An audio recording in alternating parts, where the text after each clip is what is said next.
Baik, terima kasih Pak Johan untuk presentasinya. Sangat menyeluruh ya Bapak Ibu dan jangan keluar dulu dari grup seperti tadi kata Pak Johan. Nanti semua materinya akan dibagikan di dalam grup kita ini. Dan Bapak Ibu saya ingatkan juga untuk pertanyaan hanya dibuka di link Slido. Jadi silahkan Bapak Ibu boleh mulai ketik dari sekarang ke link Slido. Linknya sudah dimasukkan oleh admin kami di chat. Nah, berikutnya Bapak Ibu, tanpa berlama-lama kita akan masuk ke pembicara yang kedua. Kita akan membahas tentang model pemuridan John Wesley untuk Gen Z. Nah, presenter kita adalah Mika Natalianus Jaya. Beliau adalah alumni dari STT Bandung untuk program STH. Nah, memang ini adalah hasil penelitian Mika sendiri dan Mika adalah orang yang sangat antusias ya dalam pemuritan, khususnya di gereja Metodis. Kepada Mika saya persilahkan. Ya, selamat malam Bapak Ibu dan saudara-saudari sekalian, Shalom. Saya sangat bersyukur sekali boleh dipercayakan melalui webinar ini untuk berbagi inspirasi dari apa yang saya pelajari dalam penelitian skripsi saya. Langsung saja izinkan saya Bapak Ibu untuk membagikan hasil penelitian skripsi saya, yaitu tentang model pemuritan John Wesley untuk generasi Z. Ya, jadi Bapak Ibu, untuk penelitian skripsi yang saya lakukan, di dalam meneliti prinsip pemuritan John Wesley, saya melakukan dengan metode studi literatur berdasarkan sumber primer dan sumber sekunder. Jadi bahan-bahannya telah saya verifikasi kredibilitasnya, kemudian saya interpretasi secara konteks penelitian historika. Sementara untuk remaja generasi Z sendiri, saya meneliti tentang perkembangan sejarah teori generasi sebagai panduan saya di dalam memahami karakteristik generasi Z di Indonesia dari berbagai penelitian berdasarkan eh, penelitian yang dipublikasi dalam kurun waktu 10 tahun terakhir. Malam ini saya mau bagikan tiga bagian secara cepat. Bagian pertama dan kedua nanti akan lebih banyak berfokus kepada bagian yang ketiga. Bagian yang pertama itu tentang latar belakang pemuritan John Wesley. Jadi John Wesley ini dibesarkan dengan metode sejak kecilnya. Dia dimuridkan oleh mamanya secara khusus yaitu Susanna Wesley. Banyak sekali metode yang dilakukan oleh orang tuanya kepada John Wesley, seperti bangun jam berapa, makanan harus habis. Kemudian John Wesley juga diajarkan doa Bapa Kami, dibacakan buku katekismus, juga John Wesley dilatih untuk membersihkan pekerjaan rumah, dan seterusnya. Sehingga jauh sebelum julukan metodis itu diberikan di Oxford, peran keluarga terutama mamanya itu telah memuridkan John Wesley secara intensif menjadi seorang metodis yang bermisi dari Inggris ke Georgia dan sampai ke ujung bumi. Bapak Ibu, dari sini saya belajar dan kita bisa belajar bahwa pemuritan itu dimulai dari rumah kita masing-masing terlebih dahulu. Dimulai bagaimana kita mau dinasehati, dibimbing oleh orang tua kita, ataupun ketika kita belajar di kampus, di asrama, kita ikuti jam-jam belajar asrama, aturan-aturan asrama, kita mau dikonseling, kita mau dibina, sampai akhirnya kita diproses menjadi murid Kristus. Setelah John Wesley ini dimuridkan, barulah kemudian John Wesley itu memuridkan mahasiswa Oxford, ada sekelompok mahasiswa Oxford yang dia muridkan menjadi murid Kristus, yang kemudian murid Kristus Oxford ini memuridkan orang lain menjadi murid Kristus dan begitu seterusnya. Sehingga yang awalnya tadi cuman berempat, mereka kemudian menjadi satu kelompok yang belasan di Oxford dan mereka menyebar. Ketika mereka lulus, mereka terus memuridkan orang-orang dan banyak murid Kristus yang dihasilkan. Murid Kristus inilah yang mereformasi gereja Inggris dan mentransformasi masyarakat Inggris di tengah kemerosotan moral dan kedangkalan rohani serta kebrutalan dari revolusi Prancis. Dari sini Bapak Ibu, sebelum kita memuridkan orang lain, khususnya bagi para pembimbing, rekan-rekan pembimbing maupun juga bagi para pembina komisi, penting bagi kita untuk dilatih dan diproses menjadi murid Kristus terlebih dahulu. Dimulai dari kita sendiri, baru setelah kita dimuridkan, kita memuridkan orang lain. Kemudian yang kedua Bapak Ibu, kita akan belajar tentang prinsip pemuridan John Wesley. Ada tiga prinsip di sini. Yang pertama yaitu prinsip relasional, kemudian yang kedua prinsip intensional, dan yang ketiga adalah prinsip misional. Prinsip relasional sendiri itu berbicara tentang sistem. Atau istilah yang dipakai Divine Project hari Rabu kemarin adalah struktur, begitu. Struktur pemuritan satu format, satu sistem, di mana orang-orang tuh digerakkan, begitu. Kemudian yang kedua adalah prinsip intensional, ada dua aspek, yaitu tujuan dan proses. Dan prinsip terakhir, prinsip misional adalah berbicara tentang holistik. Yang pertama, pemuritan yang relasional. Prinsip relasional adalah di mana pemuritan yang terjadi itu memiliki satu sistem yang mendukung orang-orang di dalamnya untuk saling terhubung, baik antar sesamanya maupun terhubung pribadi dengan Tuhan, atau connect with people dan connect with God. Di dalam perjalanan iman John Wesley, ada satu pengalaman Aldersgate. Setelah dia lahir baru, mendapatkan jaminan keselamatan, John Wesley kemudian pergi jauh-jauh belajar ke Herrnhut di Jerman untuk belajar langsung dari gaya hidup dan pelayanan komunitas Moravia. Belajar 1 bulan, Wesley kembali pulang ke Inggris dengan tekad untuk membangkitkan kerohanian dalam gereja Anglikan yang lumpuh, serta mengubahkan Inggris. Jadi model pemuritan Wesley sendiri itu tidak murni dari idenya Bapak Ibu dan saudara-saudari, tetapi Wesley adaptasi dari model pemuritan kaum Moravia, gereja-gereja Moravia. Dan Wesley pun melakukan penyesuaian dengan konteks sosial, moral, dan agama di Inggris pada abad ke-18. Eh, Model sistem pemuritan John Wesley seperti ini. Kurang lebih ada 3 bagian besar seperti yang tadi disebutkan Pak Johan Setiawan. Yang pertama yaitu society. Society ini bukan ibadah minggu, Bapak Ibu, tetapi society ini adalah kegiatan di luar minggu yang menjadi tempat para petobat baru mengerjakan keselamatan.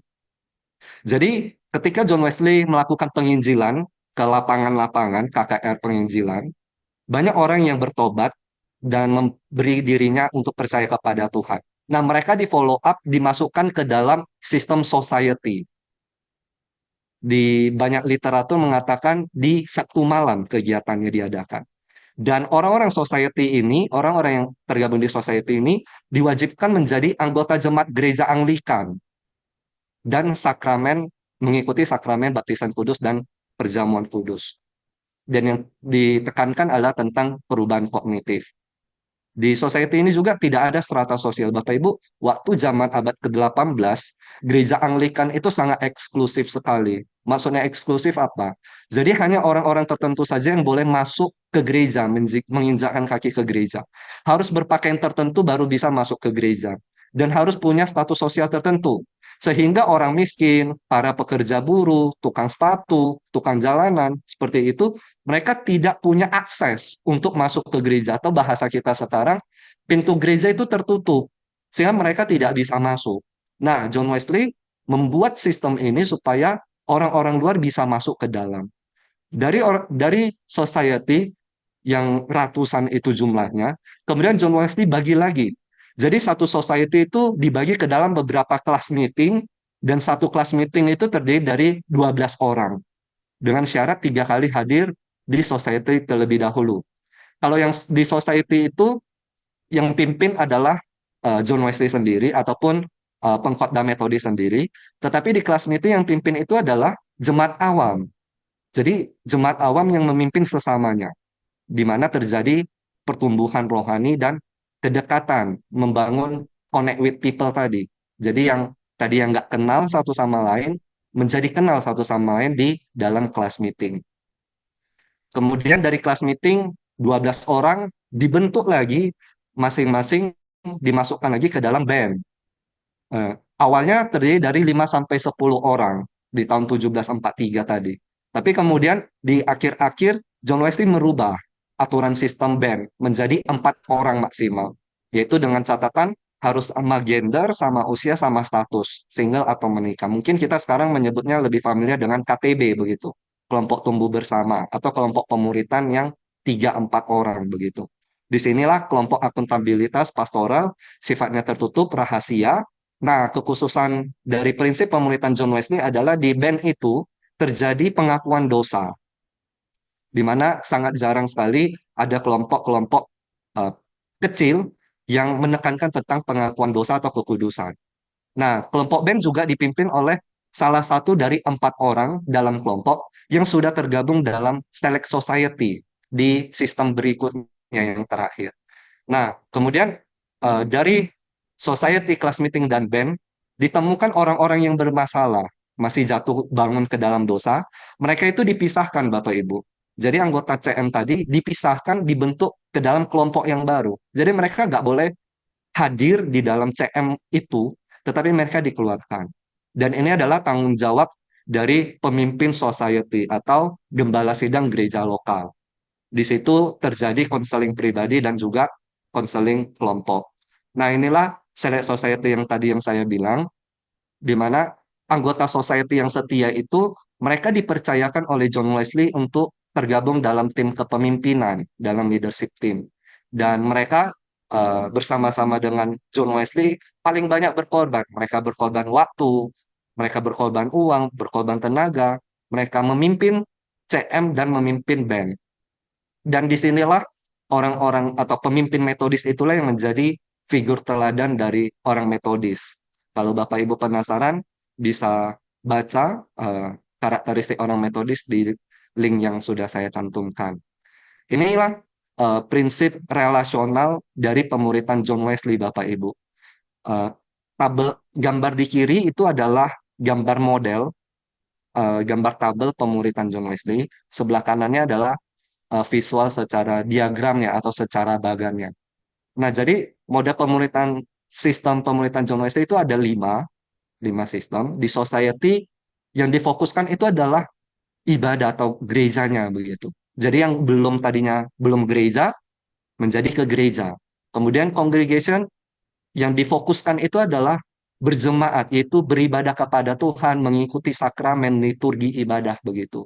Tetapi juga terjadi persekutuan, pelayanan, dan seterusnya. Nah, kemudian di kelas meeting yang ditekankan itu persekutuan, bukan ibadah begitu. Nah, seringkali di gereja-gereja yang saya telit, yang dalam penelitian saya menemukan bahwa gereja-gereja yang punya persekutuan komisi justru ibadah yang ditekankan, bukan persekutuannya. Padahal ibadah lebih condong ke ibadah KU, kebaktian umum atau ibadah raya pada hari Minggu. Nah, kemudian di band atau peniten, yaitu fokus utamanya penekanan primernya itu adalah pemuridan, dan di Select Society itu adalah pemuridan dan pelayanan. Biasanya Bapak Ibu eh, program atau kegiatan remaja pemuda itu lebih condong kepada salah satu dari 5 tugas gereja. Misalnya di dalam rincian program 1 tahun itu dilaporkan, oke, untuk tujuan pemuridan diadakan kelompok kecil. Kemudian untuk tujuan pelayanan diadakan mission trip 1 kali setahun. Kemudian untuk tujuan penyembahan diadakan praise and worship berapa bulan sekali. Sehingga kesannya itu terpisah-terpisah. Nah, John Wesley uniknya itu Bapak Ibu, dia itu mengintegrasikan kelima tugas gereja ini dalam sistem pemuritannya. Jadi ketika orang datang di society, dia akan melakukan 5 tugas gereja yang Tuhan perintahkan. Begitu pula dengan congregation dan sampai ke select society. Jadi kalau dilihat gambar di sebelah kanan, orang-orang yang dari luar atau unchurched yang belum ke gereja, dibawa masuk, dijangkau, masuk ke dalam society, terus ke atas, ke tingkat komitmen yang paling tinggi sampai ke select society. Kita masuk lanjut ke pemuritan yang intensional. Prinsip intensional dalam pemuritan John Wesley itu punya 2 aspek. Yang pertama punya tujuan yang jelas, dan yang kedua punya proses yang direncanakan secara sengaja dan spesifik. Bapak Ibu, tujuan pemuritan, mohon maaf, tujuan pemuritan John Wesley itu adalah kekudusan sejati yang terdiri dari motivasi, kemurnian hati, inward holiness, dan etika moral atau kebajikan moral, bicara tentang outward holiness.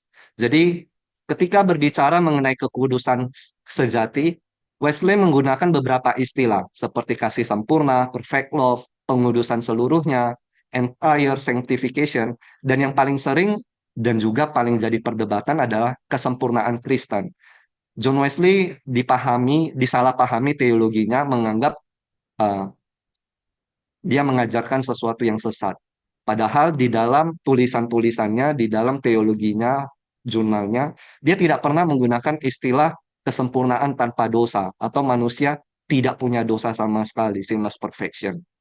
ada beberapa poin doktrin kesempurnaan Kristen, tetapi banyak sekali sebetulnya Bapak Ibu poin pengajaran doktrin dari kesempurnaan Kristen. Saya ambil 3 poin utamanya. Yang pertama, ketika seseorang menjadi orang metodis atau masuk dalam sistem pemuritan John Wesley, dia didorong untuk mengasihi Allah dan mengasihi sesama. Dan yang kedua, dia dilatih pikirannya untuk tunduk kepada Kristus. Dia mengurangi egonya, dia menyangkal dirinya, ambisinya, tapi dia hidup untuk Kristus. Dan juga yang ketiga, dia ditolong, dibina bagaimana supaya hidupnya seperti cara Kristus hidup. Ingat bahwa yang dimuridkan oleh John Wesley itu adalah orang-orang yang tidak berpendidikan, orang-orang yang tidak mengetahui kebenaran itu apa. Saya banyak sekali penyimpangan-penyimpangan secara moral, secara spiritual yang mereka tidak dapatkan karena mereka tidak berada di gereja. Makanya tugas John Wesley adalah dia memuridkan orang-orang untuk mengasihi Allah, untuk mengasihi sesama. Dia memuridkan orang-orang metodis untuk pikirannya tertunduk pada Kristus. Dia memuridkan orang-orang metodis untuk hidup seperti cara Kristus hidup. Selain tujuan, ada juga proses dari pemuritan John Wesley. Proses pemuritan John Wesley ini direncanakan dengan sengaja dan spesifik. Saya nggak bisa baca menjelaskan ini secara detail, Bapak Ibu, tetapi saya sengaja tuliskan sespesifik mungkin karena memang spesifik itulah proses pemuritan John Wesley. Waktu dia masih jadi dekan, jadi dosen di Oxford, cara dia memuridkan murid Kristus di Oxford itu berbeda ketika dia melakukan perjalanan misi dengan menggunakan kapal The Simon. 2 bulan pelayanan kapal, dia menggunakan metode yang berbeda.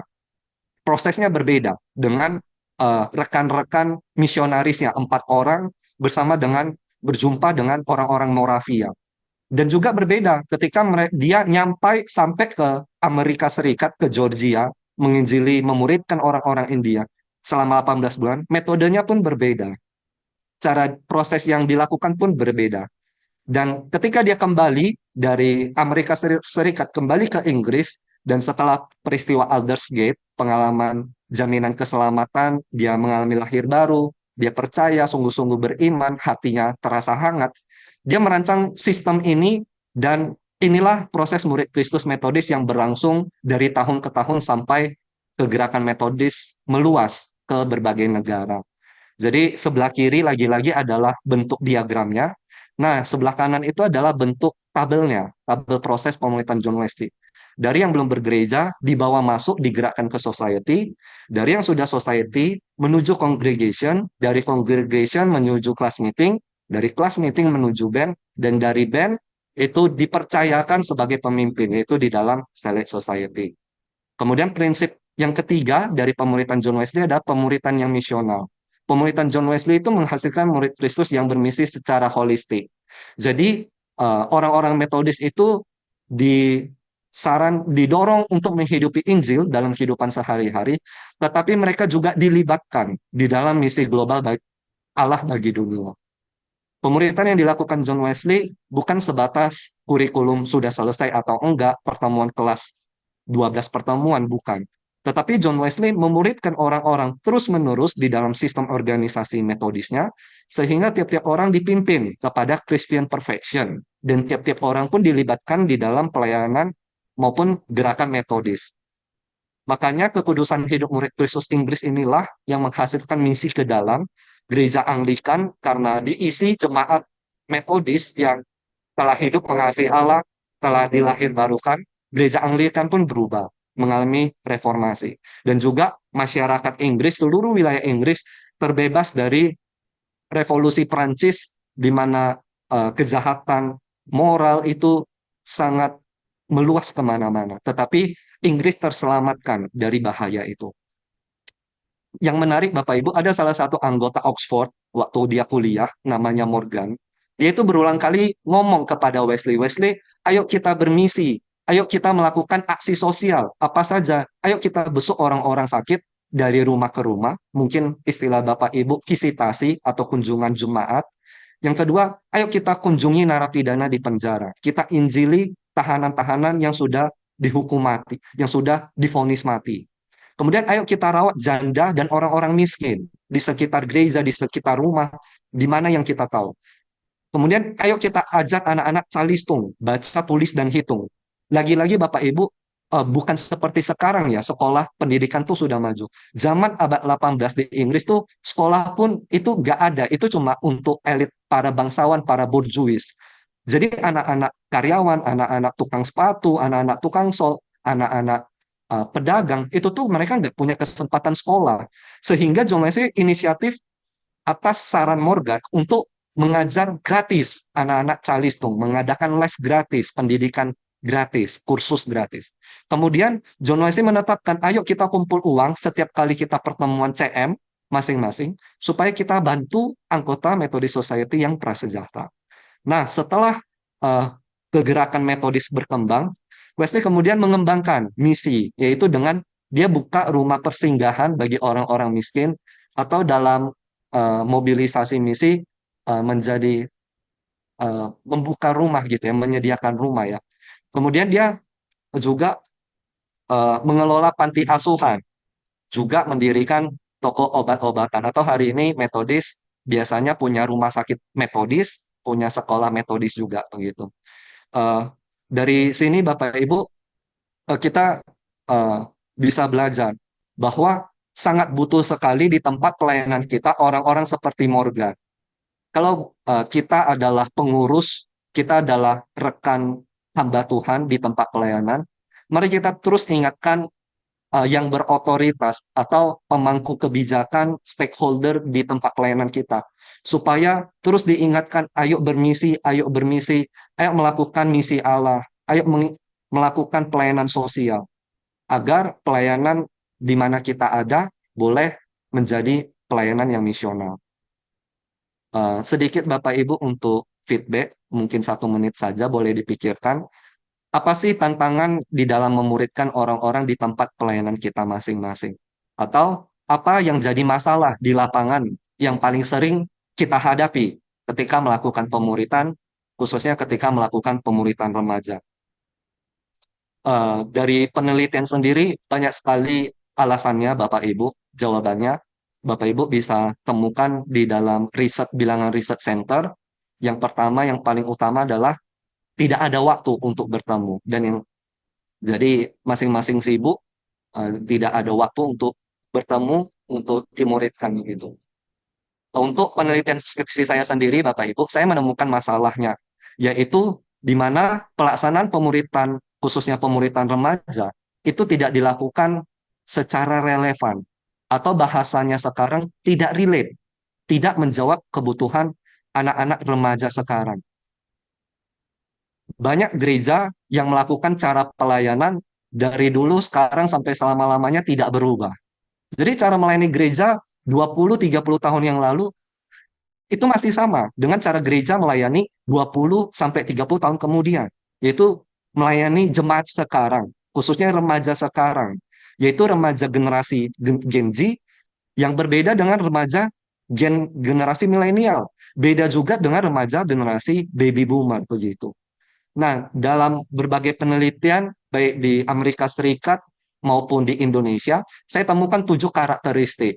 Dan 7 karakteristik inilah yang menjadi eh, strategi di mana saya merumuskan untuk menjangkau, memuridkan remaja Gen Z di Indonesia, Bapak Ibu. Kita bahas yang terakhir tentang model pemuritan Wesley untuk generasi Z. Eh, saya sebut from crowd to captain, Bapak Ibu, karena society kan di istilah kita sekarang kita pahami sebagai masyarakat, tapi di zaman Wesley society itu adalah orang-orang metodis gitu, kumpulan-kumpulan metodis begitu. Eh, dari crowd, dengan masing-masing karakteristiknya, bagaimana prosesnya, bagaimana strateginya, inilah tabel proses dan strategi di dalam memuridkan remaja Gen Z di Indonesia. Eh, saya mohon maaf terlalu panjang atau belibet bahasanya, Bu, Bapak Ibu. Tapi di poin ini saya akan berusaha menyampaikan se-real mungkin, se-aplikasi mungkin di dalam tempat pelayanan kita masing-masing. Yang pertama, untuk menjangkau dari unchurched menuju crowd, yang pertama adalah kita pergi ke dunia mereka berada, Bapak Ibu. boleh masing-masing menjawab ya. Kalau ditanya di mana sih sekarang remaja pemuda berada? Saat ini di jam 8:10, di mana remaja Bapak Ibu? Di mana pemuda Bapak Ibu? Ada yang mungkin di rumah, di kamar. Tapi di kamar mereka sebetulnya ngapain? Mereka main media sosial atau mereka main game. Kenapa mereka ada di sana? Kenapa mereka menghabiskan waktu scroll TikTok, scroll Instagram, berjam-jam lama di sana? Ternyata dalam penelitian mereka tuh butuh teman, Bapak Ibu. Mereka butuh seseorang yang mau mendengar mereka, yang mau menemani mereka. Berdasarkan hasil penelitian yang saya terima begitu. Jadi mereka ada di dunia digital. Pertanyaannya, apakah kita ada juga di dunia digital? Ini eh, sedikit sharing Bapak Ibu. Saya punya koko satu, sudah bekerja di salah satu kota besar di Indonesia. Satu kali koko saya bertanya sama saya minta informasi, adakah kegiatan remaja atau kegiatan pemuda, koko saya sudah kegiatan pemuda selain hari Minggu. Dan saya mencoba mencari sosial media, hampir beberapa gereja terbesar di kota itu Bapak Ibu, saya tidak kesulitan mendapatkan informasi kegiatan pemuda, bukan remaja ya, kegiatan pemuda di kota itu. Beberapa gereja besar tentu saja tidak bisa generalisasi, tetapi dari situ saya tersentak begitu sambil mempersiapkan presentasi ini. Oh, ternyata sebetulnya ada loh orang-orang di luar sana, pemuda, remaja di luar sana yang mencari info, mencari tempat untuk mereka datangi. Lagi-lagi bagaimana pintu gereja bisa terbuka jika bisa, bagaimana mereka bisa masuk jika pintu gereja tertutup begitu. Apakah di tempat pelayanan kita sekarang, baik kita sebagai pembina remaja atau kita pembina pemuda, punya akun sosial media khusus untuk remaja dan untuk pemuda? Lalu siapa yang mereka follow? Apa saja yang mereka ikuti? Bagaimana cara bonding dengan mereka? Nah, ini yang saya lakukan, Bapak Ibu. Waktu saya tiba di tempat pelayanan saya di sini, di gereja asal saya, di gereja Metodis di Kota Pematang Siantar, eh, yang pertama saya lakukan, saya handle akun sosmed komisi. Di sini saya dipercayakan komisi pemuda, prinsipnya sama, tapi strateginya pun sama, tapi metodenya ada sedikit berbeda Bapak Ibu antara pemuda dengan remaja. Karena pemuda tuh udah lebih ke generasi milenial, tapi remaja tuh udah sampai SMA, sampai umur usia 22, 23, itu tuh masih Gen Z. Tapi udah di atas itu udah 25, udah sampai 35 tahun ke atas, tuh pemudanya udah generasi milenial. Yang pertama saya lakukan, saya handle akun sosmed Komisi Pemuda. Saya update kegiatan tiap bulan. Di situ Bapak Ibu bisa lihat, cek kegiatan PTGMI bulan Januari. Terus di highlight story saya tuliskan juga. Kemudian saya rekrut satu orang secara khusus ketika saya tiba untuk buat flyer secara rutin. Ini untuk pertemuan kami Sabtu ini, pemuda kami Sabtu ini. Saya minta dia untuk membuat dan saya profesional, saya kasih fee, bukan volunteer. Dan mungkin Bapak Ibu bertanya, kenapa bukan saya sendiri? Bukan karena saya malas, Bapak Ibu, bukan karena saya nggak bisa, tetapi saya punya tujuannya. Ada tujuan Tuhan yang ingin saya capai di dalam pelayanan ini. Kemudian saya follow akun sosmed mereka, saya ikuti story postingan mereka. Saya juga kirim flyer by Japri satu persatu.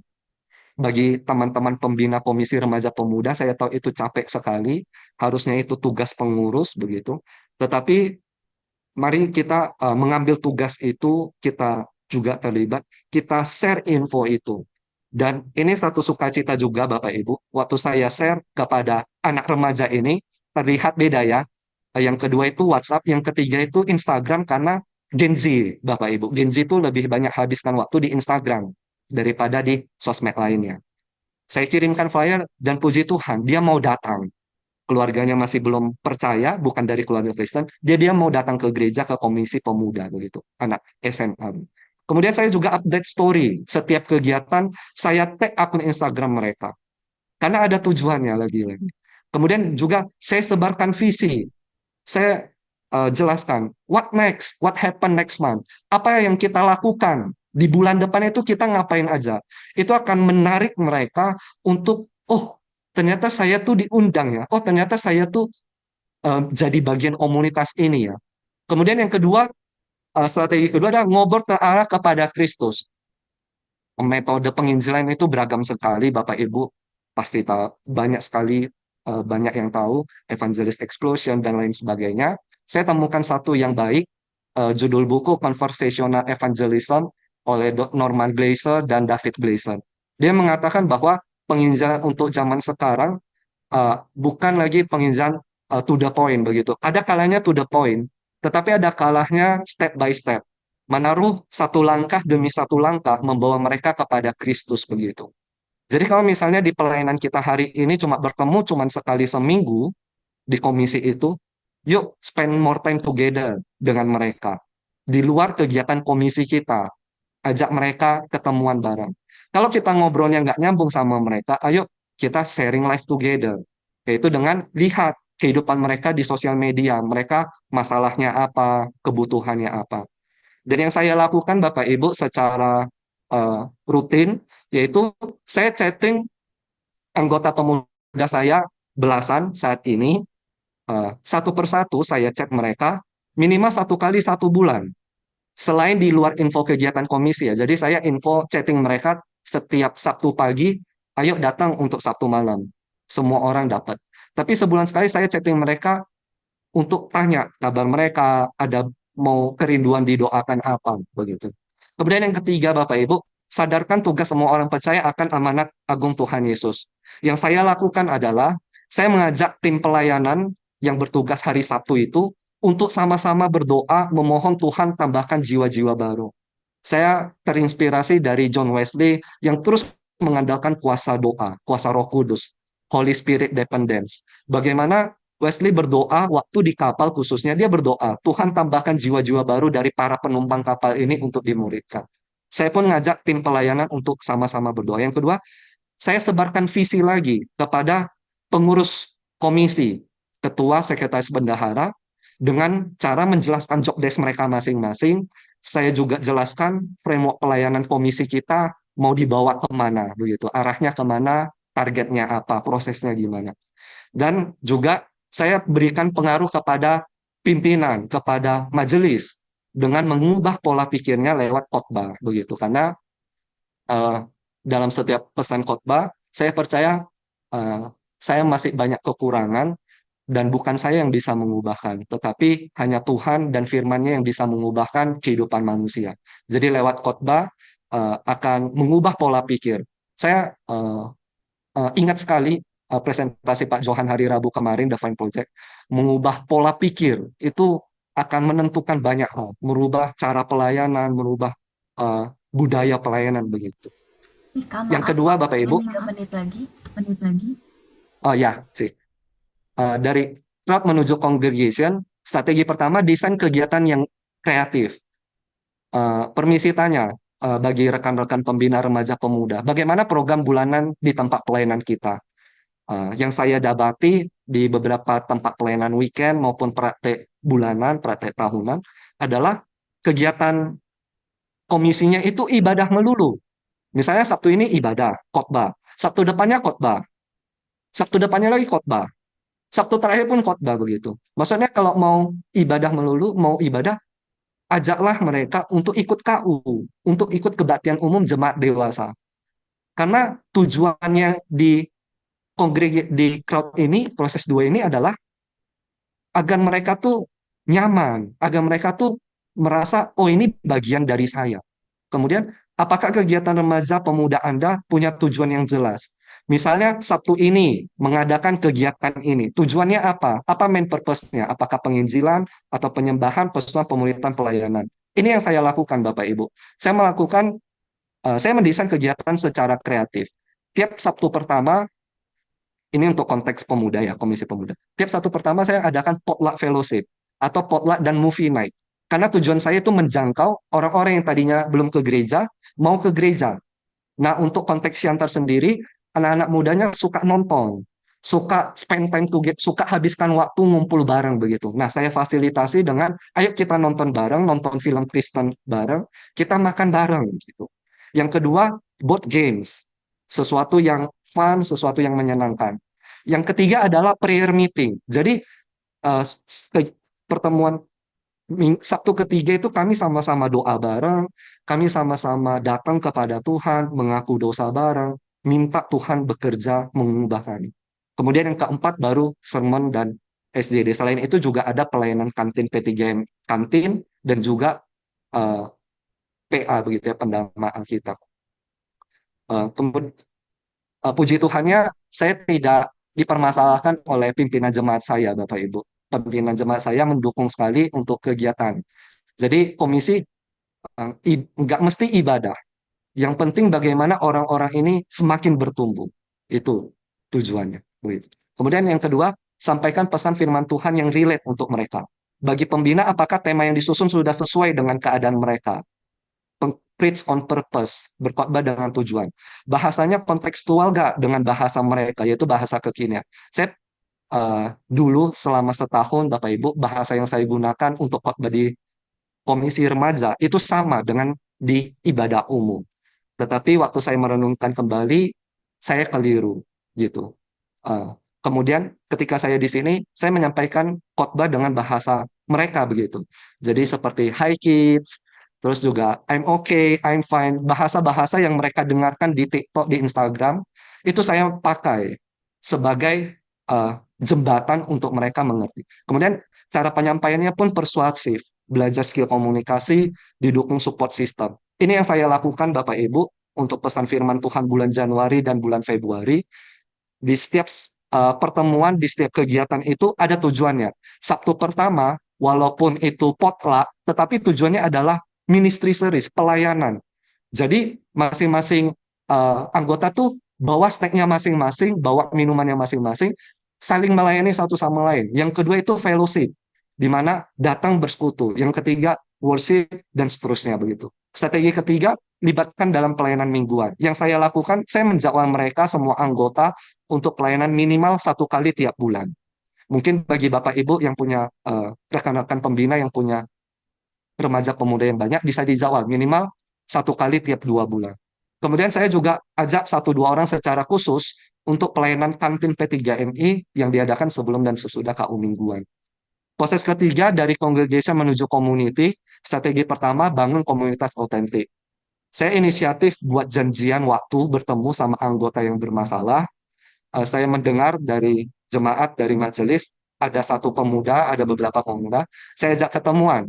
Tapi saya nggak ngomong bahasa konseling gitu ya. Ajak ketemuan, tetapi sebetulnya yang saya lakukan ada konseling. Yang kedua, saya hadir menjadi pembina, teman, dan rekan pertumbuh bagi mereka. Strategi kedua, bentuk kelompok kecil sesuai kebutuhan. Karena di komunitas pemuda yang saya layani, jumlahnya sedikit, jadi kelompok kecilnya itu dalam bentuk PA bulanan begitu. Kemudian juga saya khususkan Sabtu kedua secara khusus dalam skala kecil untuk sama-sama berdoa berdua-dua.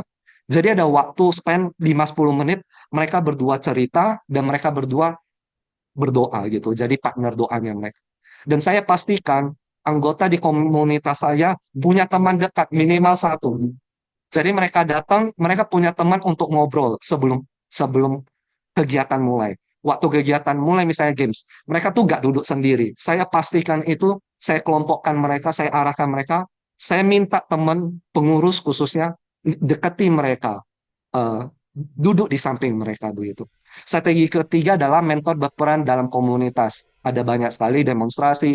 Saya contohkan gaya hidup mengasihi Allah sesama. Saya terlebih dahulu jadi teladan. Saya delegasikan, percayakan tugas-tugas pelayanan, tapi tanggung jawabnya tetap ada pada saya.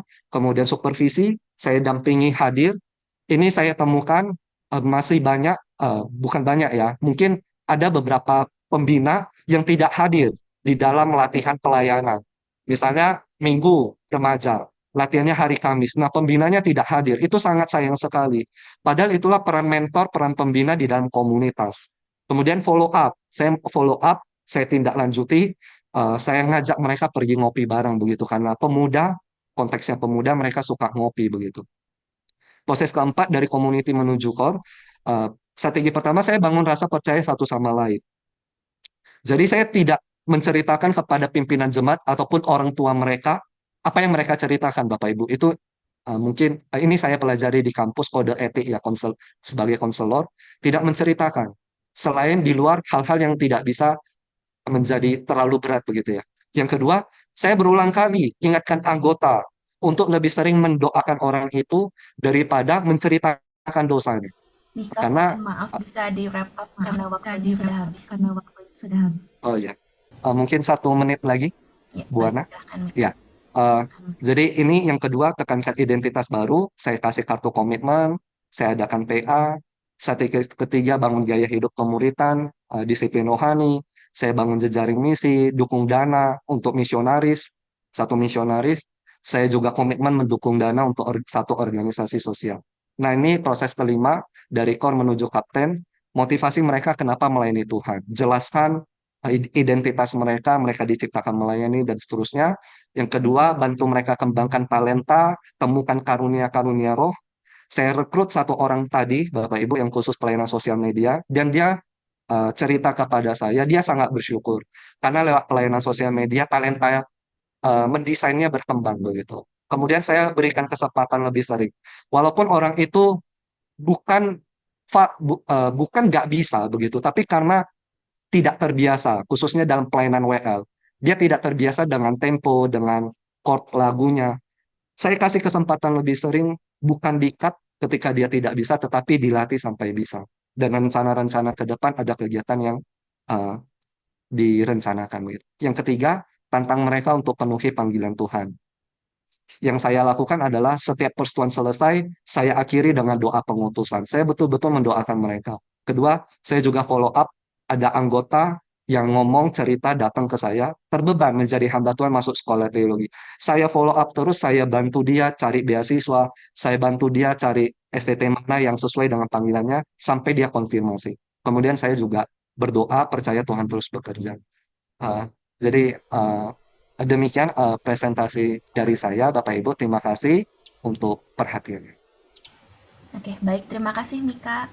Penjelasannya sangat lengkap sekali ya Bapak Ibu. Nanti bisa kita lanjutkan setelah sesi webinar ini. Kita akan buka sampai setengah 10 untuk Bapak Ibu juga bisa tetap diskusi dengan para pembicara.